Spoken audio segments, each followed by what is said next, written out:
Hello hi everyone, this is Neha Saini in front of you. So आज मैं आपको बहुत इंपॉर्टेंट टॉपिक कराने वाली हूँ। आज पक्का सब लोग सोच रहे होंगे कि मैम ने तो कुछ ज़्यादा ही महाभारत आज बोर्ड पे लिखी हुई है।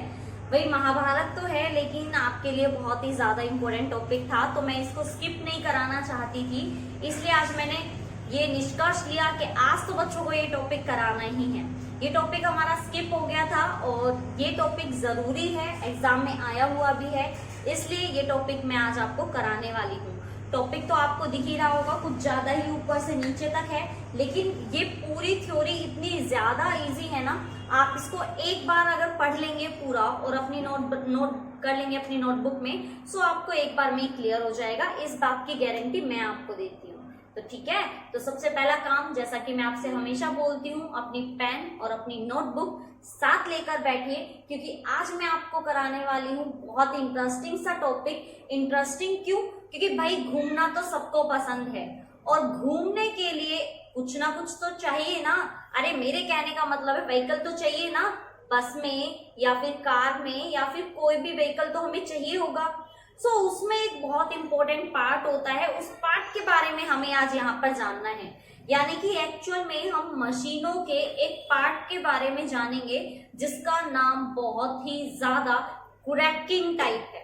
मतलब बहुत अच्छा सा नाम है, थोड़ा सा डिफरेंट है, शायद कुछ बच्चों को पता भी होगा। मोस्टली बॉयज को पता ही होता है, गर्ल्स मेरी जैसी उनको पता नहीं होता है, क्योंकि गर्ल्स मोस्टली मशीनों वगैरह में इतना इंटरेस्ट नहीं लेती हैं, लेकिन आजकल गर्ल्स भी ले रही हैं। ये जो टॉपिक होने वाला है, ये मशीन के उस पार्ट के बारे में होने वाला है जिसकी वजह से जो हमारी कार, हमारे व्हीकल्स हैं, वो थोड़े से भी आगे नहीं जा सकते हैं। ये एक्चुअल में कंप्लीट एक टॉपिक है, लेकिन ये हमें एक जो वर्ड है, जो एक पार्ट है मशीन का, उसी के चारों तरफ घूम रहा है। टॉपिक बहुत इजी है, सिंपली एक पार्ट के बारे में जानना है। फॉर एग्जाम्पल के मैं आपसे कहूँ, कुछ भी ले लीजिए, जैसे कि मान लीजिए हमारी बॉडी है, ये किसी मशीन से कम तो है नहीं, तो ये कंप्लीट बॉडी है और ये मशीन है। तो अगर मैं सिर्फ हाथों के बारे में बात करूं, तो आप खुद एक बार इमेजिन करके देखिए, अगर हमारे हाथ ना होते तो हमारा क्या होता। सोच के देखिए, खाना खाना, कहीं कुछ सामान अगर उठा के रखना है तो वो लेके जाना, या और भी बहुत से काम हैं, बल्कि मोस्टली सभी काम हम हमारे हाथों से ही करने हैं। लिखना, कपड़े पहनना, नहाना, खाना, कुछ भी काम हो, सारे के सारे काम हम हमारे हाथों से ही करते हैं। तो आप खुद सोच सकते हैं कि ये जो मशीन है हमारी बॉडी, उसका एक पार्ट हमारा ये हैंड कितना ज्यादा इंपॉर्टेंट है। उसी तरह से हम मशीन के उस इंपॉर्टेंट पार्ट के बारे में बात करने वाले हैं, जो कि रोटेशनल मोशन पर डिपेंड करता है। एक एक चीज को बहुत डिटेल में, एक एक लाइन को बहुत आराम से, शांति से आपको डिटेल में समझाऊंगी, आप बस पूरा ध्यान यहाँ पर रखिएगा। तो चलिए मैं पहले आपको एक बार डिटेल बताती हूँ टॉपिक की। टॉपिक का नाम है एप्लीकेशन ऑफ रोटेशनल मोशन। ये जो टॉपिक है वो रोटेशनल मोशन की एप्लीकेशन है इन ट्रांसपोर्ट व्हीकल एंड मशीन्स। जो ट्रांसपोर्ट व्हीकल्स होते हैं हमारे और जो मशीन्स होती हैं, उनमें इसका यूज किया जाता है। तो सबसे पहले, क्योंकि ये रोटेशनल मोशन की एप्लीकेशन है, सबसे पहले मैं आपको रोटेशनल मोशन के बारे में थोड़ी सी डिटेल दे देती हूँ। देखिए, जो हमारा मोशन होता है वो कई फॉर्म में होता है। मान लीजिए कि आप लोग अगर लीनियर चल रहे हैं, तो मेरा अभी यहाँ से यहाँ जाना, ये लीनियर मोशन होता है। लेकिन अगर मान लीजिए हम किसी चीज के चक्कर लगा रहे हैं, जैसे कि जो अर्थ है वो सन के चारों तरफ घूमती रहती है, जो मून है वो अर्थ के चारों तरफ घूमता रहता है, तो ये जो घूमने वाला सिस्टम है, इसको रोटेशनल मोशन बोलते हैं। ये जो मैं अब आपको टॉपिक कराने वाली हूँ, वो इसी रोटेशनल मोशन के चारों तरफ घूम रहा है। दैट्स मीन आप ये समझ लीजिए कि रोटेशनल मोशन मतलब घूमना, यानी कि जो पार्ट अब मैं कराने वाली हूँ, वो पार्ट मशीन्स में और व्हीकल्स में घूमने का या घुमाने का काम करता है। इतनी सी बात आप अपने दिमाग में जरा थोड़ी देर के लिए बैठा लीजिए कि जिस पार्ट के बारे में बात करने वाले हैं, मशीन के जिस भाग के बारे में बात करने वाले हैं, वो मशीन में और व्हीकल्स में कुछ घुमाने का काम करता है। तभी तो वो रोटेशनल मोशन की एप्लीकेशन हुई ना, क्योंकि रोटेशनल मोशन का मतलब है कोई ऑब्जेक्ट जो किस में घूम रहा हो, रोटेशन में घूम रहा हो। तो इतनी सी बात तो शायद आपकी समझ में आ गई होगी। तो चलिए फिर फटाफट से शुरू करते हैं हमारे आज का टॉपिक, जो कि क्या है, एप्लीकेशन ऑफ रोटेशनल मोशन, जो कि हमारे ट्रांसपोर्ट के जो व्हीकल्स वगैरह होते हैं, जो मशीन वगैरह होते हैं, उनके ऊपर डिपेंड करता है। सो टॉपिक क्या है, कैसे इसको करना है, क्या मैं समझाने की कोशिश कर रही हूँ कि हमें क्या करना है, आई होप आपको इतना समझ में आ गया होगा। चलिए फिर शुरू करते हैं वन बाय वन लाइन को।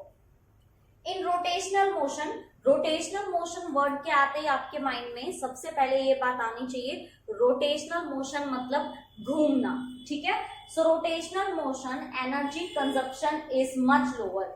जो हमारा रोटेशनल मोशन होता है ना, वो एनर्जी को कम कंज्यूम करता है। देखिए आपको एक एग्जांपल देती हूँ, आपने देखा होगा कि किसी चीज को ऐसे सरका के लेके आने में ज्यादा एनर्जी लगती है बजाय उसको रोल करके लाने के। एग्जांपल देती हूँ आपको, सिलेंडर जिसने उठाया है, गैस वाला जो सिलेंडर होता है, जो हमारे घर में खाना पकाने के लिए गैस यूज की जाती है, उसका जो सिलेंडर है, वो सिलेंडर जिसने उठाया है या कोई भरवा के लेके आया है, उसको अच्छे से पता है सिलेंडर को मोस्टली रोल करके लेके जाते हैं, मोस्टली लोग पैरों से या हाथों से उसको रोल करके लेके जाते हैं, क्योंकि रोटेशनल मोशन में एनर्जी कम कंज्यूम होती है, ठीक है।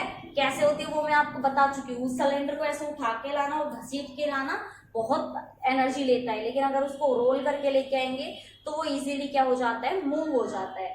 सो यहाँ पर ये कह रहा है कि रोटेशनल मोशन एनर्जी कम कंज्यूम करता है as compare to that of translation motion. Translation motion का मतलब होता है अभी हमारा चलना ट्रांसलेशन मोशन है, यानी कि जब हम लीनियर मोशन में होते हैं या इंक्लाइन मोशन करते हैं तो ट्रांसलेशन मोशन होता है। सो ट्रांसलेशन में एनर्जी ज्यादा कंज्यूम होती है और रोटेशनल में कम कंज्यूम होती है। पहली लाइन इतना इजी करके समझाऊंगी मैं आपको, आप भूलोगे नहीं, ठीक है। तो सबसे पहले रोटेशनल मोशन की हमने बता दिया कि वो ज्यादा एनर्जी कंज्यूम नहीं करता, बहुत कम एनर्जी चाहिए। ऐसा क्यों होता है, because of various factor like friction, जैसे कि फ्रिक्शन है ना, रोटेशनल में कम हो जाता है। So on most of vehicles translatory motion is converted into rotational motion, is converted into rotational motion using crankshaft. ये वर्ड मैं आपको स्टार्टिंग में कहने वाली थी, ये लाइन 2 बार लिख दी है मैंने। Translation motion is converted into translation, ये आप अपनी नोटबुक में सही कर लीजिएगा। लेकिन यहाँ पर कहने की कोशिश क्या की जा रही है कि व्हीकल्स में जो ट्रांसलेटरी मोशन है, सीधा चलने वाला मोशन है, उसको रोटेशनल में चेंज करने वाला एक पार्ट होता है, जिसको क्या नाम दिया गया है, क्रैंकशाफ्ट। इसी का ही मैं आपको बोल रही थी, बहुत क्रैकिंग नेम है इसका, नाम क्या है इसका, क्रैंकशाफ्ट। ये क्रैंकशाफ्ट काम क्या करता है व्हीकल्स में, सिर्फ सीधे चलने की बजाय मोशन कैसा कर देता है, रोटेटरी कर देता है, रोटेशनल कर देता है, क्योंकि रोटेशनल मोशन में एनर्जी कम कंज्यूम होती है। इतनी चीज समझ में आई। सो अब देखिए यहाँ पर इसका काम क्या होता है, क्रैंकशाफ्ट इज अ शाफ्ट, ये एक तरह का शाफ्ट होता है that transmit power developed by the engine. जो इंजन ने पावर डेवलप्ड की है, जो पावर उत्पन्न की है, उसको क्या कर देता है, ट्रांसमिट कर देता है to various part of vehicle. Without a crankshaft your vehicle will not even move on inch. आपके क्रैंकशाफ्ट के बगैर व्हीकल 1 इंच भी मूव नहीं कर सकता। तो आप खुद भी सोच सकते हैं कि क्रैंकशाफ्ट का काम कितना ज्यादा इंपॉर्टेंट है व्हीकल्स में। सो ये चीज आपके समझ में आई। क्रैंकशाफ्ट आखिर में है क्या, ये सिंपली एक पार्ट होता है जो इंजन एनर्जी, जो पावर वो मतलब जो पावर बना रहा है ना, प्रोड्यूस कर रहा है इंजन, उस पावर को मशीन के या फिर हमारे व्हीकल्स के बाकी के पार्ट्स को क्या कर देता है, ट्रांसफर कर देता है। भाई खाना किससे खाते हो, हाथ से। हाथ से खाना लिया, खाना खाया, और खाना खाने के बाद पूरी बॉडी में चला जाता है, ट्रांसमिट करती है ना बॉडी, पूरी कंप्लीट बॉडी में। कहने का मतलब क्रैंकशाफ्ट के 2 काम है।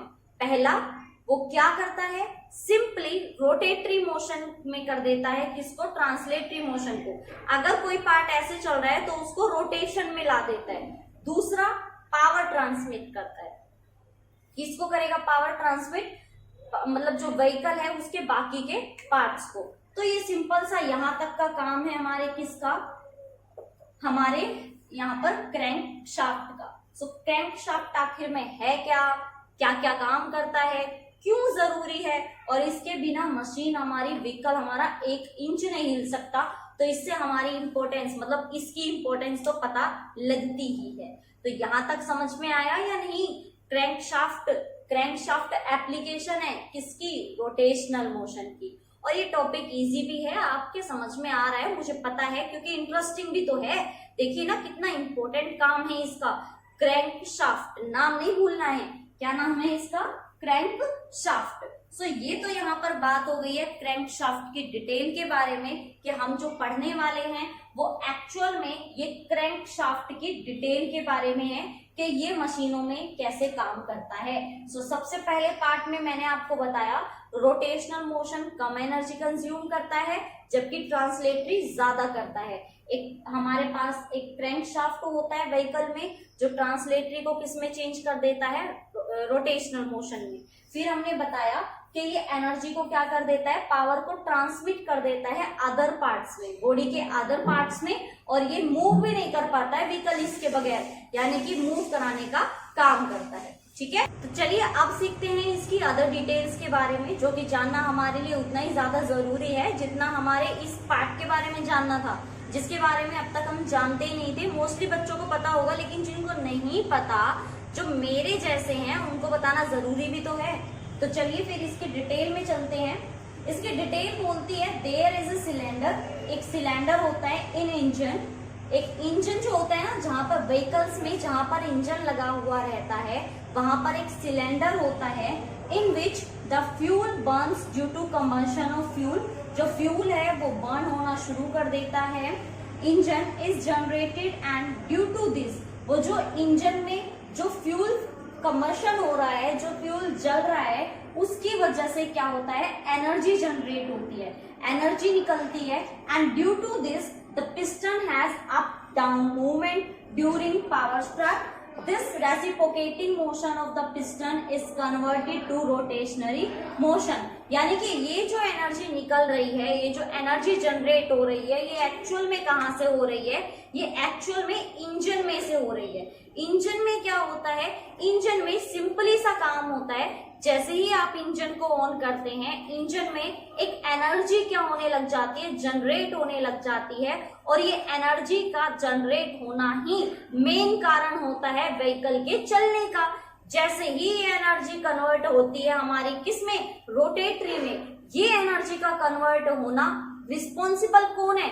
वही रिस्पॉन्सिबल है क्रैंक शाफ्ट, क्योंकि हमने अभी अभी बताया कि जो पावर होती है ये उसको क्या करता है? ट्रांसमिट कर देता है अदर पार्ट्स को, अदर बॉडी पार्ट्स को। देन उसके बाद हम यहाँ पर क्या कह सकते हैं कि the reciprocating motion of the piston is converted into rotationary motion या फिर rotatory motion of crank, and with it crank shaft also rotates. इसके साथ साथ जो ये क्रैंक शाफ्ट है ये भी क्या करने लग जाता है? रोटेट करने लग जाता है, मूव करने लग जाता है। This crank shaft is then connected to gear box. ये उसके बाद किसके साथ कनेक्ट हो जाता है? गियर बॉक्स के साथ ऑफ अ व्हीकल। व्हीकल में जो गियर बॉक्स होता है उसके साथ ये क्या हो जाता है? कनेक्ट हो जाता है। And which is responsible for transmission of power and दस मूवमेंट ऑफ व्हीकल।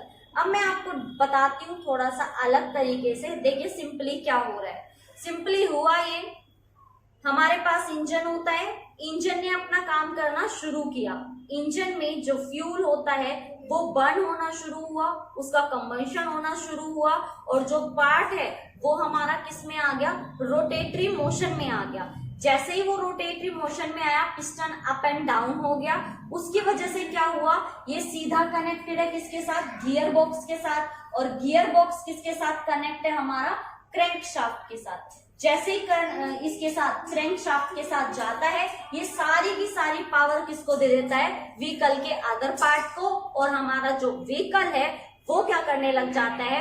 वो मूव करने लग जाता है, अच्छे से मूव होने लग जाता है, जिससे हमें क्या होता है? बहुत बड़ा फायदा कि हमें तो घूमना है, और घूमने के लिए चाहिए व्हीकल, और व्हीकल किसके बिना नहीं चलता है? वो नहीं चलता है क्रैंक शाफ्ट के बिना। सो यहाँ पर पूरा का पूरा जो टॉपिक है वो हमारा क्रैंक शाफ्ट के चारों तरफ ही घूमे जा रहा है, यानी कि मेन काम एक्चुअल में। देखिए यहाँ पर हमारा जो अदर लाइन है वो हमें क्या कह रही है, यहाँ पे the crank is used in most of machine, it is an arm attached at right angle to rotating shaft, यानी कि एक आर्म होती है, एक हाथ की तरह होती है जो कि 90 डिग्री के एंगल पे क्या होती है, लगी रहती है और ये मूव कराने का काम करती है कुछ इस तरह से।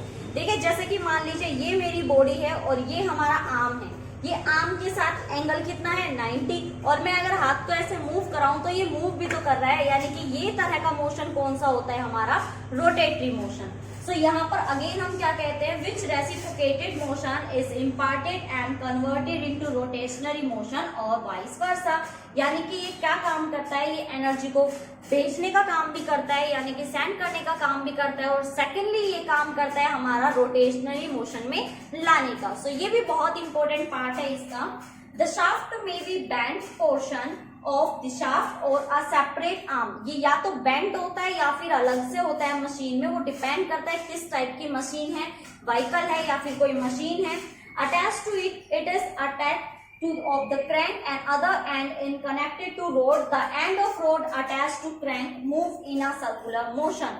ये जो क्रैंक है ये शाफ्ट के साथ क्या रहता है, कनेक्टेड रहता है और रेस्पॉन्सिबल होता है किसके लिए, एक रोटेटरी मोशन के लिए। सो ये हमारे पास कंप्लीट हमारा यहाँ पर टॉपिक है जिसको आपको अच्छे से थ्योरी को समझना है। अब आपके लिए सबसे ज्यादा इंपॉर्टेंट है वो है इसका डायग्राम। डायग्राम देखिए थोड़ा सा कॉम्प्लिकेटेड है, मुझसे यहाँ पर नहीं बना था इसलिए मैंने यहाँ पर नहीं बनाया है। आप डायग्राम को अपनी बुक से या फिर गूगल से सर्च कर सकते हैं। सर्च करने के बाद एक बार आप प्लीज उसकी प्रैक्टिस कर लीजिएगा, क्योंकि मुझसे तो नहीं हुआ लेकिन शायद आपसे हो जाए। लेकिन मेरा काम यहाँ पर मेन काम आपको इस शैंक के पूरे टॉपिक को, क्रैंक को समझाना था, इसके थ्योरी पार्ट को समझाना था। तो आई होप आपके समझ में आ गया होगा कि इस क्रैंक का मेनली काम होता है पावर को बॉडी के, मशीन के अदर पार्ट्स तक सेंड करना, और दूसरा रोटेटरी मोशन में लेके आना, यानी कि ये पार्ट्स को रोटेशन लाने का काम करता है। और हमने इसकी इंपॉर्टेंस भी देखी है। इंपॉर्टेंस क्या है कि ये बिना शाफ्ट के, यानी कि क्रैंक शाफ्ट के बिना हमारा जो व्हीकल है वो 1 इंच भी नहीं चल सकता। तो आप सोच सकते हैं कितना इंपॉर्टेंट टॉपिक है ये। तो इस इंपॉर्टेंट टॉपिक को आपको अपनी नोटबुक में करना है नोट डाउन, और इसको बिल्कुल भी हल्के में नहीं लेना है। मेरे को पता था ये टॉपिक इसी बहुत ज्यादा इंपॉर्टेंट है, इसीलिए मैंने ये टॉपिक आपको कराया है। सो ध्यान रखिएगा, इसके अच्छे से ऊपर से लेके और नीचे तक आपको नोट्स बनाने हैं। इसका डायग्राम जो है वो आप गूगल से या फिर अगर आपके पास बुक्स हैं तो बुक से भी आप उसको बना सकते हैं। लेकिन इसको प्लीज टॉपिक को स्किप मत कीजिएगा, ये टॉपिक रियल में आपके लिए बहुत ज्यादा इंपॉर्टेंट है। इसकी एक एक लाइन, एक एक वर्ड आपके लिए बहुत ज्यादा इंपॉर्टेंट है। तो प्लीज इसको अच्छे से आप लोग करके देखिएगा। अगर आपको फिर भी ये टॉपिक समझ में नहीं आता है तो प्लीज आप मुझे कमेंट करके बता दीजिए। लेकिन मैं आपसे दोबारा कहूंगी, इसके नोट्स आप जरूर प्रिपेयर करिएगा। कहीं भी कोई भी गड़बड़ आपको नहीं करनी है, कुछ भी स्किप आपको नहीं करना है, ठीक है। तो यहाँ पर फिनिश होता है हमारा आज का ये टॉपिक। आई होप आपको ये टॉपिक बहुत पसंद आया होगा और इसके जो कंप्लीट पार्ट्स हैं वो भी आपको अच्छे से समझ में आ गए होंगे। अगर आपको रियल में ये टॉपिक समझ में आया है तो मुझे कमेंट करके जरूर बताइएगा, क्योंकि ये टॉपिक मुझे बहुत ज्यादा इंटरेस्टिंग लगा है, जानना भी समझना भी। क्योंकि भाई घूमना किसको पसंद नहीं है, और अगर घूमना पसंद है तो इस टॉपिक के साथ तो आपको दोस्ती करनी पड़ेगी। क्योंकि जब आप एक जगह से दूसरी जगह जाते हैं तो किसी व्हीकल से तो जाना ही पड़ता है, चाहे वो आपका पब्लिक ट्रांसपोर्ट हो या फिर आपका खुद का पर्सनल हो। चलेगा तो वो किससे, क्रैंकशाफ्ट से ही। तो अब मैं आपसे अलविदा लेना चाहूंगी, टॉपिक कंप्लीट हो गया है। अपने नोट्स को कंप्लीट कर लीजिएगा।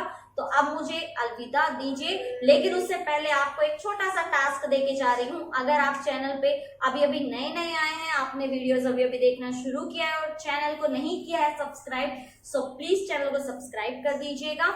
अगर आपको वीडियोस पसंद आई हैं तो वीडियोस को लाइक कीजिएगा, शेयर जरूर कीजिएगा और मुझे कमेंट करके जरूर बताइएगा कि आपको वीडियोस कैसी लगी हैं। मैं मिलूंगी आपको नेक्स्ट वीडियो में, नेक्स्ट टॉपिक में। तब तक के लिए ध्यान रखिएगा अपना। जितने भी मैंने आपको पॉइंट्स कराए हैं, अच्छे से एक एक पॉइंट्स को पैराग्राफ करके इसको अच्छे से नोट डाउन कर लीजिएगा। तो चलिए अब अपना ध्यान रखिएगा। Okay, bye bye, take care.